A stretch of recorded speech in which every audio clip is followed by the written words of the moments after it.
Back when I was a kid, around the age of 5 or 6, I started playing a little game in my backyard. I would lay down on the grass near a patch of plants, flowers and shrubberies, and I would look really close to the ground. Eventually, I would find an ant, and I would imagine what its world should look like. Suddenly, what was first a familiar piece of nature now became an alien landscape. Bushes became magnificent structures hanging above in the sky. Small plants became unfamiliar trees. Lumps of dirt became rocks, boulders, and even mountains. I call this game the scale game and find it highly enjoyable to play, because it allows you to escape the human perspective, to see things in a new light. It allows you to see the wonderful in the ordinary. At some point, I would put down my finger near the ant, and after what seemed like surprise, confusion, and consideration in the ant's expression, it eventually made its way up my finger, up my arm. What happens if we play the skill game now? Imagine for a second what the world should look like to the ant if it was standing on your arm. And ask yourself the question, does this ant understand the complexity that I am? And does it know that it's standing on a larger living thing? Now look around you. Am I too standing on a larger living thing, unable to recognize it? Sometimes I wish I could safely pick up the ant and keep it high above my head, so she could see the entire garden. I would explain to her the landscape. I would tell her where food can be found and what places to avoid. What a difference would this make in the ant's life? Suddenly being able to navigate her way and provide opportunities for her colony. And if she's ever pondering during her walking hours, thinking about her place in the world, then at least she has some understanding of the role she plays in the wonderful ecosystem that is my backyard. Unfortunately, we can't do this with ants, but what we can try to do is to do it with ourselves. What if we could lift ourselves up so we could see our surroundings as a whole? How would we reinterpret our world? Because think about it, to an ant that lives for only 6 weeks, my garden seems like a permanent, unchanging environment. But to me, I see my garden going through the seasons, growing and changing constantly. What seems like a lifeless environment to the ant is a living thing from my perspective. Now think of our environments, especially our cities. They appear lifeless to us, but what if this is simply a false image created by our limited perspective?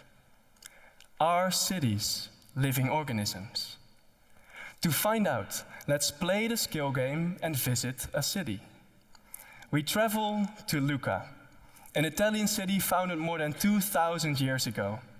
And as we approach it, the first thing we encounter are its city walls. What are city walls? They are an enforced piece of city that surrounds the whole and protects the more valuable and vulnerable insides from outside threats.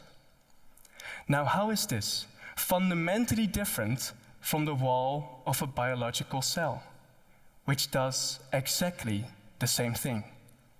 Now maybe feel your own hands for a second and realize that your skin does the same thing too, as do the walls of this building. That's exciting, right? How the same principle can manifest at different scales. It's an observable thing of how fundamental parts of nature can travel through space. We enter the city, and first we walk over the main boulevard. And as we delve deeper, we come into ever more narrow streets and alleyways. Doesn't this sound like our own vascular system, where our blood flows from our main aorta down to our smallest capillaries? Our red blood cells transport information, nutrients, and waste, and so too do our cars and trucks transport us, resources, and trash. There's also a natural phenomenon called homeostasis, which is a complex word for something we are all familiar with.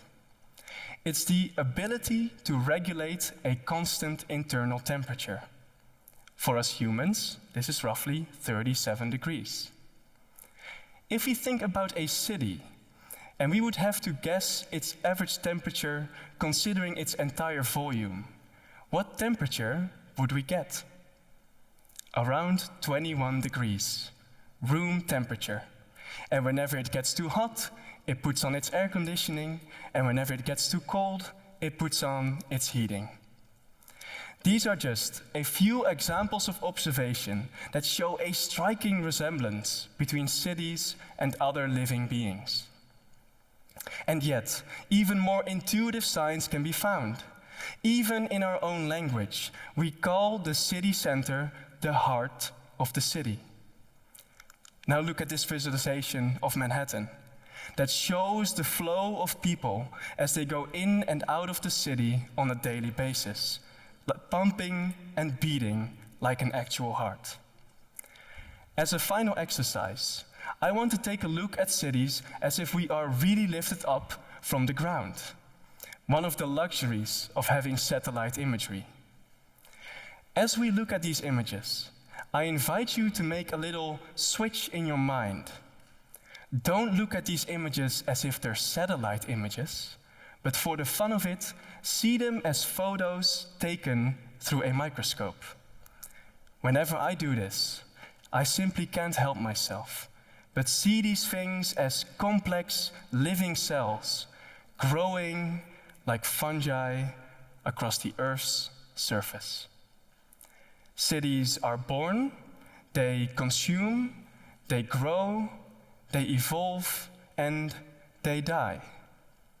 In so many ways, cities fulfill that which we see as living. There is, however, a burning question that lies at the core of this thought experiment. If cities are living organisms, what am I? What are we? Obviously, we lie at the center of it all. A city couldn't exist without its citizens. So, what is it? Well, for starters, let's take a look at the roles that we play within our cities. There are those working in health, making sure that the city maintains and regenerates its own population. There are those who transport and process goods, making sure that the city remains clean and nourished. There are those who build, those who regulate. So many of our roles resemble those of cells within our own bodies. Are we then the different cells of the city, every one of us with our own function to keep the city alive? While an interesting conclusion, I also believe it falls short to who we are as people, because we all know ourselves to be more than the work that we do. There is also our identity, our thoughts, our feelings, our aspirations. What do these things mean in the bigger picture? How do these things fit in the model of a city as a living organism?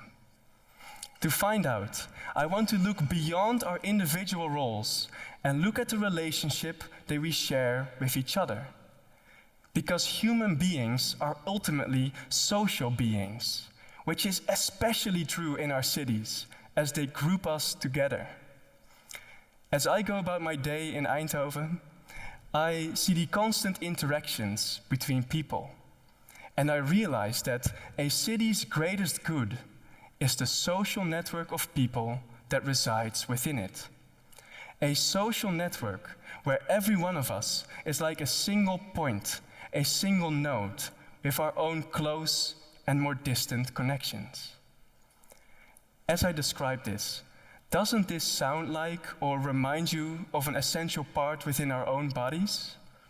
Doesn't a complex network of people in this regard sound like our own brain? It too exists out of individual cells called neurons that through a web of connections form the human brain. And so, I like to see ourselves not only as the unique roles that we fulfill to keep our city alive, but also as neurons, brain cells of the city. And this is incredibly empowering, because it means that our collective identities, thoughts, feelings, and aspirations make our cities what they are.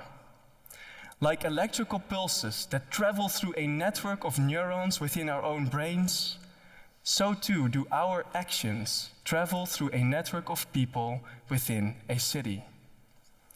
Who we are and what we do have consequences that go far beyond what we experience directly. We are like neurons of the city, and together we form its brain. In this analogy, an even deeper meaning can be found. While the brain remains one of the most mysterious things in the universe, we can be fairly certain that it plays a key role in the creation of our consciousness. Now we know that our consciousness doesn't reside within a single neuron. It is the interplay of neurons that creates consciousness. So what comes into being through the interplay of us people, neurons of the city? A culture, a city culture. A city culture is the consciousness of a city. And so think back to the time you visited Paris or Tokyo or New York, and remember the feeling that you had when you roamed their streets and met their people. This is the consciousness of the city that is talking to you. Personally, I can say that taking on this perspective makes that feeling all the more beautiful. So, what does this all build up to? Why am I so passionate to share this perspective with you today? What has it offered me, and what could it possibly offer you?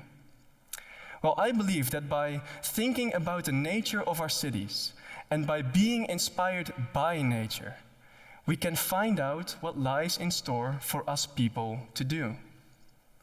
And so, I want to take one more look at the natural world to find an answer. For this story, we have to go back in time. 3 billion years, in fact. For around this time, life on Earth was much simpler. You would only find microscopic, single-celled organisms, such as bacteria, floating around in deep and shallow waters.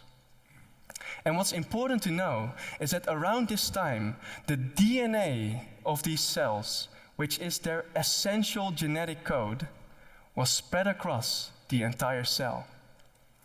It was only when these cells evolved a nucleus that neatly bound together its DNA that these cells could become far more complex, diverse, and specialized, ultimately allowing them to form larger beings such as plants and animals like ourselves.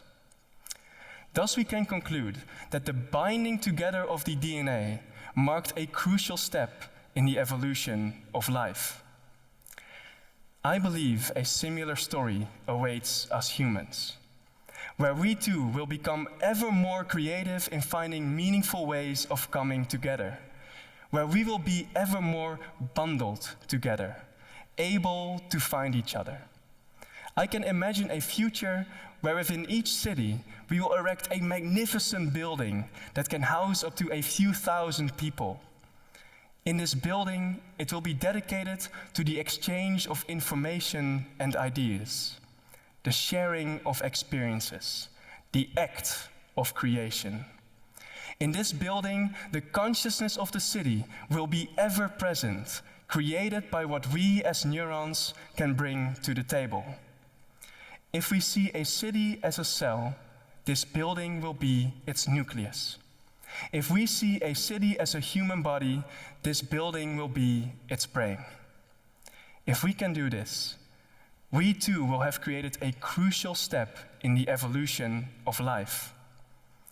Just like these single-celled organisms were once, billions of years ago, at the frontier of nature, who handed over the torch as they grouped together and formed larger beings, so too are we currently at this frontier.